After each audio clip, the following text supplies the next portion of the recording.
थी? हाँ, बहुत रो रही थी, आंसू नहीं कर रहे थे कितने? बहुत।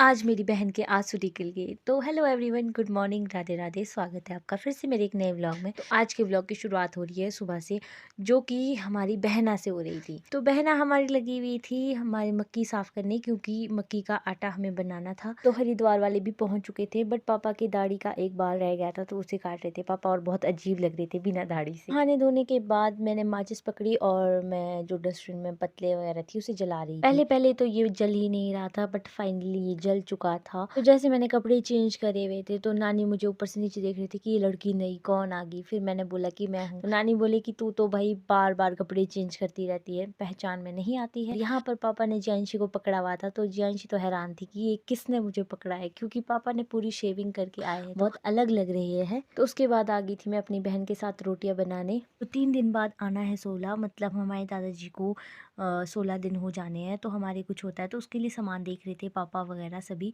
और ये मेरे भाई ने हरिद्वार से लाया है। पहले तो मैं चौंक गई कि उसने ही लाया है। और पापा जी को टोपी लगा रहे थे हम। मैं कहा बहुत अच्छी लग रही है, वैसे भी दाढ़ी कुछ बची नहीं है तो सुंदर लग रहा है। तो ये है हमारी क्यूट सी परी, जो कि आज बहुत सुंदर सुंदर लग रही थी। ये लड़की एक जगह नहीं टिकती है।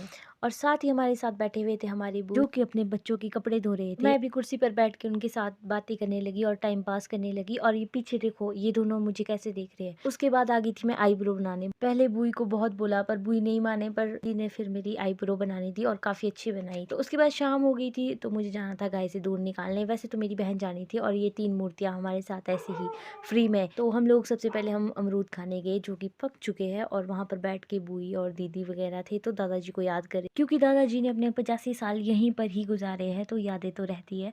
और मुझे भी याद आती है इस घर को देख के और वहाँ आकर, तो मुझे तो रोज आना पड़ता है।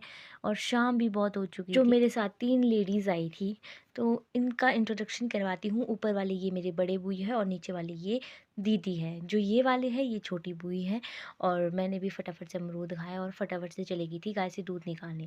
तो गाय से दूध निकालने के बाद मैं वापसी आती हूँ और शाम काफ़ी हो जाती है, और ये लोग लगे हुए थे फ़ोन पे कुछ काम करने, मुझे नहीं पता क्या कर रहे थे। घर पहुँच के मुझे पता चला कि मेरी बहन मेरी जाने के बाद रो रही थी, क्योंकि आज मैंने इसे नहीं जाने दिया और इसे आज घर में खाना बनाने रखा।